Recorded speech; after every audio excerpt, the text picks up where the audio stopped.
Untuk membantu mengurangi beban ekonomi warga, sebuah masjid di Makassar menggelar pasar murah. Pasar murah menjual sejumlah bahan pangan dengan harga yang relatif terjangkau. Pasar murah ini digelar di halaman Masjid Haji Agus Salim Patunuang di Kecamatan Manggala, Kota Makassar, Sulawesi Selatan. Pasar murah menyediakan sejumlah bahan pangan seperti beras, minyak goreng, gula pasir, hingga tepung terigu. Pasar murah ini digelar untuk meringankan beban ekonomi warga sekitar masjid. Selain itu, pasar murah juga dilakukan dalam rangka peringatan Isra Miraj dan menjelang bulan suci Ramadan. Bu, ya artinya begini, artinya agak murah, lebih murah daripada harga yang lain. Apa-apa itu Bu yang jauh beda harganya sama kalau dibeli di luar? Beras, dengan gula juga ada.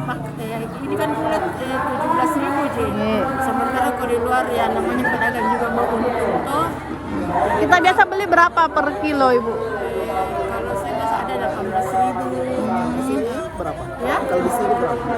Di 18 itu kayaknya, tapi kalau di sini sih sama di 17. Kalau kita beli di sini berapa Ibu?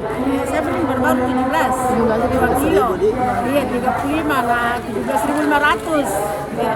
Kegiatan peringatan Isra Miraj yang dirangkaikan oleh beberapa kegiatan, antara lain adalah pasar murah, kemudian kita memberikan 400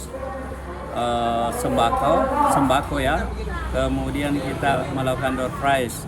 Yang terpenting, yang lebih penting di sini adalah adanya kegiatan tahrib jelang bulan suci Ramadan yang bertujuan agar masyarakat dan jemaah masjid yang ada di RW di Kelurahan Bitua ini bisa saling memaafkan dan mendapatkan hadiah sembako sehingga mereka sudah bisa memiliki beras, telur, dan lain-lain untuk persiapan bulan suci Ramadan.